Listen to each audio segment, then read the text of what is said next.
தங்கமயிலும் சரவணனும் வீட்டுக்கு வந்துடுறாங்க. வந்த உடனே எல்லாருமே பார்த்து ரொம்ப மகிழ்ச்சியாக இருக்காங்க. என்னப்பா சரவணா, மயில் எப்படி இருந்துச்சு ட்ரிப்பெல்லாம்? ரொம்ப சூப்பராக இருந்துச்சு மாமா. நல்லா சுற்றி பார்த்தீங்களா சென்னையெல்லாம்? சுற்றி பார்த்தோம் மாமா அப்படின்ற மாதிரி தங்கமயில் சொல்கிறாங்க. சரிப்பா சரிப்பா, போய் சாப்பிட்டுட்டு 2 பேரும் நல்லா தூங்குங்க போங்க. இருக்கட்டும் மாமா. என்ன மாமா, நாங்கள் என்ன பண்ணோம், வேலையை செஞ்சோம், ஜாலியாக சாப்பிட்டோம், ஊர் சுற்றினோம், அதனால் ஒரு பிரச்சனை இல்லாமா, 2 பேரும் வேலை செய்யலாம், ஒரு தப்பும் இல்லை அப்படின்ற மாதிரி மயில் சொல்கிறாங்க. இல்லைப்பா, 2 பேரும் பாவம் அவ்வளோ தூரம் போயிட்டு வந்திருக்கீங்கள, போய் சாப்பிட்டு தூங்க, இதாக இருந்தாலும் நாளைக்கு பேசிக்கலாம், நான் கடைக்கு போகிறேன் அப்படின்னு சொல்லி பாண்டியன் வீட்டிலேருந்து கடைக்கு கிளம்புறாரு. உடனே சரவணன், அப்பா இருங்கப்பா நானும் குளிச்சுட்டு வந்துடுறேன் அப்படின்னு சொல்கிறாங்க. இல்லைப்பா சரவணா, நீ அவ்வளோ தூரம் போயிட்டு வந்திருக்கால, கொஞ்சம் சாப்பிட்டு தூங்குப்பா, நாளைக்கு பார்த்துக்கலாம். இல்லைப்பா அப்படின்னு சொல்லிட்டு சரவணை போய் குளிக்க போகிறாரு. பாண்டியன் சேர்ந்து வெயிட் பண்ணுறாங்க. அப்போதைக்கு கரெக்டாக பார்த்தோம் அப்படின்னா தங்கமயில் நேராக ரூமுக்கு போகிறாங்க.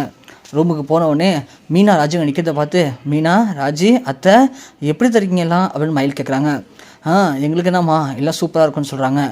அப்புறம் அக்கா எப்படி இருந்துச்சு ட்ரிப்லாம்? நல்லா இருந்துச்சு மீனா ராஜி, சூப்பராக இருந்துச்சுமா. அப்புறம் அக்கா ஹோட்டல் ரூம் நல்லா இருந்துச்சா? ஹோட்டல்லாம் சூப்பராக இருந்துச்சா? நல்லா இருந்துச்சு ராஜி. ஃபோட்டோலாம் அனுப்பிச்சு பார்த்தீங்களா? ஃபோட்டோ பார்த்தேன்க்கா, ஆனால் ஹோட்டல் எப்படி இருக்குன்னு நீங்கள் சொன்னால் தெரியும் எங்களுக்கு. ரொம்ப சூப்பராக இருந்துச்சுமா அப்படின்னு சொல்கிறாங்க. உடனே பாண்டியன், ஆமாம்மா நானும் கேட்கணும்னு நினச்சேன், 5000 ரூபாய்க்கு ஹோட்டல் ரொம்ப நல்லா இருந்துச்சுலப்பா அப்படின்னு கேட்குறாங்க. ஆமாம்மாம்மா ரொம்ப சூப்பராக இருந்துச்சு மாமா அப்படின்னு சொன்னோடனே ராஜு மீனா கேட்குறாங்க. இல்லைக்கா, ஒரு சில இடத்துலலாம் 5000 ரூபாய்க்கு ஹோட்டல்னு சொல்லுவாங்க, ஆனால் உள்ளே போய் பார்த்தா நல்லா இருக்காது. அதுதான் இந்த ஹோட்டல் எப்படிக்கா நல்லா இருந்துச்சா அப்படின்னு கேட்குறாங்க. உடனே தங்கமயிலால் எதுவுமே பேச முடியல. இதுங்க வர சும்மா இல்லாமல் நோண்டி கேட்டுட்ருக்குங்களே, ஒருவேளை இந்த விஷயம் மாமாவுக்கு தெரிஞ்சிருக்குமோ? சரி, மாமாவாக கண்டுபிடிக்க வரைக்கும் நம்ம எதுவுமே மாட்டக்கூடாது. மாட்டினோம் அப்படின்னா மாமா நம்மளை ரொம்பவே அவமதிச்சிருவார். அப்புறம் மாமாவுக்கு நம்ம மேலே மரியாதை கெட்டு போயிடும். அதனால் முடிஞ்ச வரைக்கும் சமாளிச்சுப்போன்னு சொல்லிட்டு, நல்லா இருந்துச்சு மீனா, நல்லா இருந்துச்சு ராஜி, ரூம் பார்க்கறதுக்கு ரொம்ப அட்டகாசமாக இருந்துச்சு, சூப்பர்ப்பா. நான் கூட அடுத்தது நம்ம கோமதி அப்புறம் நம்ம ஃபேமிலி எல்லாருமே அழைச்சிட்டு போயிட்டு அங்கே தான் தங்கலான் இருக்கோம். தங்கிட்டு நாமளும் எல்லாம் சேர்ந்து ஒரு வாட்டி சென்னை சுற்றி பார்த்து வருவோம். ஏன்னா 5000 ரூபாய்க்கு அப்படிப்பட்ட ரூம்னா யோசிச்சு பாருப்பா, எவ்வளோ சூப்பராக இருக்குன்னு சொல்லிட்டு. வெளியெல்லாம் போனால் 10 ரூபா 15 ரூபா சொல்லுவாங்க, ஆனால் 5000 ரூபாய்க்கு இவ்வளோ அழகாக ரெடி பண்ணி தராங்களே, அந்த ரூமை பார்த்து வச்சுக்கப்பா, நம்ம போகலாம் அந்த வாட்டி அப்படின்னு சொல்கிறாங்க. மயில் ஒன்று சரிங்க மாமா அப்படின்னு சொல்லிட்டு உள்ளுக்குள்ளே யோசிக்கிறாங்க. ஐயோ அந்த ரூமா 25,000 கொடுத்துல ஒரு ஆள் தங்க வேண்டியதாக இருக்கும், சமாளிச்சுப்போம் அப்படின்னு சொல்கிறாங்க.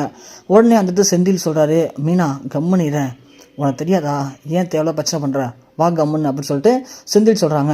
சரின்னு சொல்லிட்டு மீனா ராஜும் ரூமுக்கு போகிறாங்க. மயில் உடனே கோமதிட்ட போயிட்டு, அத்தை சமைச்சாச்சா அப்படின்னு கேட்குறாங்க. அதெல்லாம் எல்லாம் சமைச்சு முடிச்சாச்சுப்பா, நீ போய் சாப்பிட்டு போவான்னு சொல்கிறாங்க.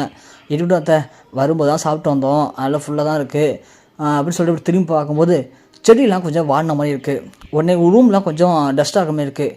உடனே மயில் சொல்கிறாங்க, மீனா இந்த செடிக்கெலாம் தண்ணி ஊற்றலையா, எல்லாம் வாடி போச்சு பாருங்கள், ரூம்லாம் லைட்டாக ஒட்டடையாக இருக்க மாதிரி இருக்குது, கூட்டலாம் இல்லையா அப்படின்னு கேட்குறாங்க. உடனே மீனா, வந்தோடனே ஆரம்பிச்சிட்டாங்களா இவங்க வேலையை? அக்கா வெளியில் மழை பெஞ்சிட்டு இருந்துச்சுக்கா, மழை பெய்யுறது யாராவது தண்ணி ஊற்றுவாங்களா? இப்போ தான் லைட்டாக வெயில் அடித்து லைட்டாக வதங்கின மாதிரி தெரியுதுக்கா, அவ்வளோதான், தண்ணிலாம் ஊற்றிட்டு தான் இருந்தோன்னு சொல்கிறாங்க. இல்லை ராஜி, இல்லை மீனா, அதில் செடிக்கு கரெக்டாக தண்ணி ஊற்றினா தான் செழிப்பாக இருக்கும், அங்கே பாருங்களேன் வாடி போச்சு, நான் போய் தண்ணி ஊற்றுறேன் அப்படின்னு சொல்லிட்டு தங்கமயில் கிளம்புறாங்க. உடனே கோமதி, மயில் இப்போ தானம்மா வந்த, போய் தூங்குமா, கொஞ்சம் ரெஸ்ட் எடுப்போ, சரவணனுக்கு என்ன வேணும்னு பாரு, அதெல்லாம் சாயந்தரமாக பார்த்துக்கலான்னு சொல்கிறாங்க. இல்லைத்த, சரவணா மாமா கடைக்கு போகணுன்னு சொல்லி கிளம்பிட்டாங்க, மாமா கூட இப்போ தான் போகிறாங்க வெளியில், அதனால் நானும் போயிட்டு செடிக்கெலாம் தண்ணி ஊற்றுறேன், எல்லாத்தையும் கூட்டணும், எல்லாம் ஒரு மாதிரி இருக்குது பாருங்கள், ஒரு வாரம் 3 நாள் நான் வீட்டில் இல்லாதனால வீடே ஒரு மாதிரி இருக்குது, எல்லாத்தையுமே சரி பண்ண தான் எனக்கு தூக்கம் வரணுமே அப்படின்னு சொல்லிட்டு மயில் வேகமாக கிளம்பி போகிறாங்க. மீனா சொல்கிறாங்க, அத்தை அவ்வளோதான் அத்தை, இனிமேல் மயிலக்கா தான் இந்த வீட்டை ஃபுல்லாக ஆக்கிரமிச்சிக்க போகிறாங்க, நாம் எப்போதும் போல் ஃப்ரீயாக போய் உட்கார வேண்டியதான், விடுங்கத்த, நாம் சொல்லி அவங்க கேட்க போகிறாங்க அப்படின்னு சொல்கிறாங்க. உடனே அதுக்கு கோமதி, எந்தெந்த மயில் எப்படி இருக்கான்னு தெரிலம்மா அப்படின்னு சொல்லிட்டு அவங்களும் போகிறாங்க. நேராக மயில் போயிட்டு செடிக்கு தண்ணி ஊற்றிட்டுருக்காங்க. அப்போதைக்கு ஒரு 3 பேர் கொஞ்சம் பார்க்கறது டீசெண்டாக கோட் சூட்லாம் போட்டுட்டு ஒரு 5 வீட்டுக்கு தள்ளி ஒரு வீட்டில் அட்ரஸ் கேட்குறாங்க. இங்கே கதிர் பாண்டியன் வீடு எங்கே இருக்குன்னு கேட்குறாங்க. அது நம்மளுடைய மயில் காதில் விழுது. உடனே எட்டி பார்க்குறாங்க. அங்கே இருக்கவங்களும் அந்த வீடு கை காட்டும்போது உடனே நம்ம மயில் யோசிக்கிறாங்க, யார் பார்க்கறது ரொம்ப டீசெண்டாக இருக்காங்க, யார் தெரிய வராங்க, கதிர் பேர் கேட்ட மாதிரி தெரிஞ்சுது அப்படின்னு சொல்லிட்டு நிற்கிறாங்க ரெடியாக. அந்த நபர்களும் அங்கேருந்து இங்கே வராங்க. வந்த உடனே, ஏமா இது கதிர் பாண்டியன் வீடு தானே அப்படின்னு கேட்க, ஆமாம் கதிர் என் கொழுந்தனார் தான், சொல்லுங்கள் என்ன வேணுங்க உங்களுக்கு அப்படின்னு கேட்குறாங்க. இல்லைம்மா இதுமாதிரி நாங்கள் ஹோண்டா கம்பெனிலேருந்து வரோம், ஒரு மாதிரி பைக் விஷயமாக பேச வந்தோம், கதிர் இங்கே பார்ட் டைமாக ஒர்க் பண்ணிட்டுருக்காருன்னு கேட்குறாங்க. உடனே மயில் யோசிக்கிறாங்க. உடனே யோசிச்சுட்டு, ஆமாம் பார்ட் டைமாக ஒர்க் பண்ணுறாரு, என் கொழுந்தனார் தான், ஏன் என்ன விஷயம்னு கேட்குறாங்க. இப்போ அவர் ஒர்க் பண்ணுறாராமான்னு கேட்குறாங்க. உடனே மயில் அதுக்கு, இல்லை இப்போ ஒர்க் பண்ணல, அவர் ஒர்க் பண்ணார், வீட்டிலேருந்து காலேஜ் போயிட்டுருக்காரு. ஓ காலேஜ் போகிறாரா அவர்? ஆமாம் காலேஜ் போயிட்டுருந்தாரு, அதனால் காலேஜ் படிப்பு செலவுக்காக அப்படியே சைக்கிளில் போய் இந்த விஷயம்லாம் பண்ணிகிட்டு இருந்தார். ஆனால் அது எங்கள் மாமாவுக்கு பிடிக்குன்னு சொன்னதுனால அப்புறம் தம்பி வந்து நின்றுட்டாங்க, இப்போதும் வேலைலாம் பார்க்கல அப்படின்னு சொல்கிறாங்க. உடனே டக்குன்னு ஒரு ஆள் அந்த கூட்டத்தில் வந்து ஃபோன் பண்ணுறாரு கம்பெனிக்கு.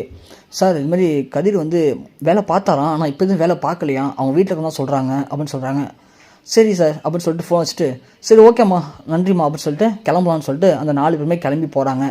மயிலும் ஒன்று என்னவா இருக்கும்னு தெரியல யோசிச்சுட்டு, நம்மள எதுவும் பார்த்தாங்களா இல்லையா, யாருக்காவது தெரிஞ்சிருக்குமான்னு சொல்லிட்டு உள்ளே போய் பார்க்குறாங்க யாராவது இருக்காங்கன்ட்டு. அந்த நேரம் அந்த 4 பேர் போகிறாங்க. அங்கேருந்து அப்போ தான் சரவணன் வீட்டுக்கு வராரு. ஸோ வீட்டுக்கு வர இந்த கேப்பில் சரவணன் அவங்க வீட்டிலேருந்து வரதை பார்த்துடுறாங்க. அதோட அவங்க பேசிட்டும் போகிறாங்க. பேசிட்டு போகிற காலம் சரவணன் ஒரு செகண்டு நின்று, சார் ஒரு நிமிஷம், நீங்கள் இப்போ பாண்டியன் வீட்டு தானே போயிட்டு வரீங்கன்னு கேட்குறாங்க. ஆமாம் சார், நீங்கள்? நான் பாண்டியனுடைய பையன்தான் அப்படின்னு சொல்லுவேன். என்ன சார் ஆச்சுன்னு கேட்குறாங்க. இல்லைங்க இதுமாதிரி நாங்கள் ஒரு இடத்துலேருந்து வரோம் அப்படின்னு சொல்லி என்ன மேட்டர் அப்படிங்கிறத சொல்கிறாங்க.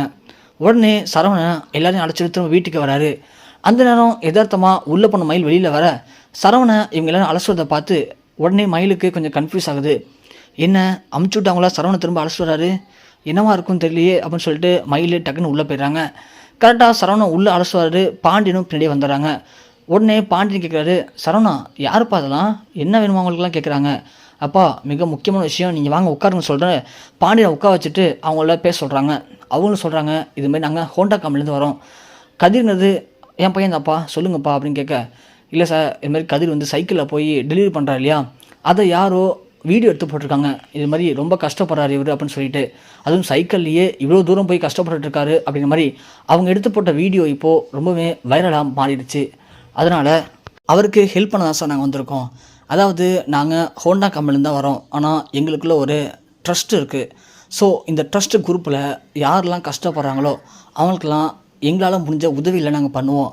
இந்த மாதிரி இவரை பற்றி நிறைய பேர் சொன்ன விஷயம் அப்படிங்கிறது, படிப்பு செலவுக்காக ரொம்பவே கஷ்டப்பட்டு தன்னுடைய சொந்த உழைப்பில் சைக்கிள் ஓட்டி டெலிவரி பண்ணிகிட்ருக்காரு அப்படிங்கிற மாதிரி எல்லாருமே சொன்னாங்க. நாங்களும் விசாரித்து பார்த்தோம், உண்மை அதுவாக தான் இருந்துச்சு. அதனால் எங்கள் ட்ரஸ்ட் குரூப்பில் என்ன பண்ணாங்க அப்படின்னா, அவருக்கு ஒரு பைக்கை ப்ரெசென்ட் பண்ணலாம் அப்படிங்கிற மாதிரி முடிவு பண்ணாங்க. அதுக்காக தான் காலைல இப்போ வந்தோம், வீட்டுக்கு வந்தோம். ஆனால் கேட்டோம், அவர் இப்போதைக்கு டெலிவரி எதுவும் பண்ணலை, வேலைக்கு போகிறது இல்லைன்னு சொன்னாங்க. அதனால் கிளம்பிட்டோம். டக்குன்னு பார்த்தா அவங்களுடைய அண்ணன் நான் சரவணங்கிறவங்க. ஸோ அவங்க தான் சொன்னாங்க, இல்லை என் தம்பி இன்னும் ஒர்க் பண்ணிட்டு தான் இருக்கான்னு சொல்லி அழைச்சிட்டு வந்தாங்க. ஸோ கதிர் இருக்காரா, கதிர் உண்மையிலேயே ஒர்க் பண்ணிகிட்ருக்காரான்னு கேட்குறாங்க. அப்போ தான் கதிரும் வெளில வராரு. ஸோ கதிர் வெளியே வந்தோடனே, சார் நீங்கள் யாருன்னு கேட்க, இவர் தான் சார் கதிர்னு சொல்ல, கதிர் ஓ ஹாய் கதிர், நீங்கள் என்ன பண்ணுறீங்க அப்படின்னு கேட்க, நான் படிச்சுட்ருக்கேன் சார்னு சொல்கிறாங்க. படிச்சுட்ருக்கீங்களா, ஓகே. ஏன் சார் நீங்கள், நாங்கள் இது மாதிரி ஹோண்டா பைக் கம்பெனிலேருந்து வரேன்னு சொல்ல, ஹோண்டா பைக் கம்பெனிலேருந்தா, நான் எதுவும் பைக் ஆர்டர் பண்ணலையே, நான் எதுவும் பைக் வாங்கணும்னு சொல்லலையேன்னு கேட்குறாங்க. இல்லை சார் உங்களுக்காக ஒரு பைக் வந்திருக்கு அப்படின்னு சொல்ல, இல்லை சார் என்னால் இஎம்ஐலாம் கட்டி பைக் வாங்க முடியாது, நானே படிச்சுட்ருக்கேன், அதோடைய செலவுக்காக சைக்கிளில் போய் டெலிவரி பண்ணிகிட்ருக்கேன், அதனால் எனக்கு பைக்லாம் பற்றி வேணாம் சார்னு சொல்கிறாங்க. உடனே டக்குன்னு ராஜு சொல்கிறாங்க, சார் இஎம்ஐயில் கட்ட முடியுமா, பைக் வாங்கிக்கலாமான்னு கேட்குறாங்க. சார் ஒரு நிமிஷம் நான் சொல்கிறது கேளுங்க, இது மாதிரி நாங்கள் ட்ரஸ்ட்லேருந்து வரோம், உங்களுக்கு பைக்கு ஒன்று ப்ரெசென்ட் பண்ணுறதுக்காக நாங்கள் வந்திருக்கோம், ஃப்ரீ தான். ஸோ எங்களுடைய ட்ரஸ்ட் மூலிமா தரோம் நாங்கள், நீங்கள் தயவு செஞ்சு வேண்டான்னு சொல்லாமல் ஏற்றுக்கிட்டாலே எங்களுக்கு மிகப்பெரிய சந்தோஷம் தான். உங்களை மாதிரி கஷ்டப்படுறவங்க எல்லாரையுமே முன்னேற்றணும் அப்படிங்கிறதுக்காக தான் நாங்கள் இந்த ட்ரஸ்ட் மூலிமா நிறைய பேருக்கு ஹெல்ப் பண்ணுறோன்னு சொல்கிறாங்க. அதை கேட்ட கதிருக்கு சந்தோஷம் தாங்கலை. ராஜி மிகப்பெரிய மகிழ்ச்சி அடைகிறாங்க. பாண்டியன் கோமதின்னு சொல்லி எல்லாருமே ஹாப்பியாக இருக்காங்க. ஆனால் மயிலுடைய முகம் மட்டும் கொஞ்சம் மாறி இருக்குது. உடனே சொல்லிவிட்டு அந்த கூப்பனெல்லாம் சைன் வாங்கிட்டு, இன்னும் 2 டேஸில் உங்களுக்கு பைக்கு வீட்டுக்கு வந்துடும் சார்னு சொல்லிட்டு எல்லாருமே கிளம்புறாங்க. கிளம்புன உடனே சரவணன் கேட்குறாரு மயில்கிட்ட, மயில் கொஞ்ச நேரத்துக்கு முன்னாடி இங்கே வந்தாங்கல்ல, நீ என்னம்மா சொன்ன அவங்கள்ட்டன்னு கேட்குறாங்க. இல்லை மாமா, அவங்க இதெல்லாம் என்கிட்ட சொல்லலை, கதிர் வேலை பார்க்குறாரான்னு கேட்டாங்க. சரி நம்ம குடும்ப பிரச்சனைலாம் ஏன் வெளியே சொல்லிட்டேன்னு சொல்லிட்டு, இல்லை அவர் படிச்சுட்ருக்கான்னு சொன்னேன், அவ்வளோதான் மாமா அப்படின்னு சொல்கிறாங்க. உடனே அந்த இடத்துல மீனா கேட்குறாங்க, அக்கா இப்போ தானே அவங்க சொன்னாங்க, உங்கள்கிட்ட வந்து சொன்னோம் எல்லாத்தையும், ஆனால் நீங்கள் இல்லைன்னு சொன்னால்தான் சொல்லிவிட்டு அவங்க போனேன்னு சொல்கிறாங்க, ஏங்கா இப்படி இல்லைன்னு சொன்னீங்க, நான் பார்த்து தாக்கா இருக்கேன் அப்போலேருந்து, கதிர் மேலே எங்கள் மேலே ராஜு மேலாம் உங்களுக்கு ஏதோ ஒரு வெறுப்பு இருக்குக்கா, ஏங்கா இப்படி பண்ணுறீங்க, கதிருக்கு நடக்கக்கூடிய நல்ல விஷயத்தை கெடுத்துடாதீங்கக்கா, இதே மாதிரி நீங்கள் எனக்கும் செந்திருக்கு நடக்கிற விஷயத்தை விட கெடுக்க வாய்ப்பு இருக்குது, ஏங்கா இப்படி பண்ணுறீங்கன்னு சொல்கிறாங்க. உடனே கோமதியும் திட்டுறாங்க பிடிச்சி மயிலை. அப்போதைக்கு சரவணன் சொல்கிறாரு, மயில் உங்ககிட்ட எல்லாருக்கும் நல்லது பண்ணணும், எல்லாருக்கும் நம்ம எதாவது செய்யணும்னு எண்ணம் இருக்குது, ஆனால் அதுக்காக நீ எதுவுமே பண்ண மாட்டுற, தேவையில்ல விஷயத்தான் நிறையா பார்க்குற, இங்கே யாரை பற்றி யார் வந்து கேட்டாலும் சரி, எதாக இருந்தாலும் முடிவெடுக்க போகிறது நீ கிடையாது.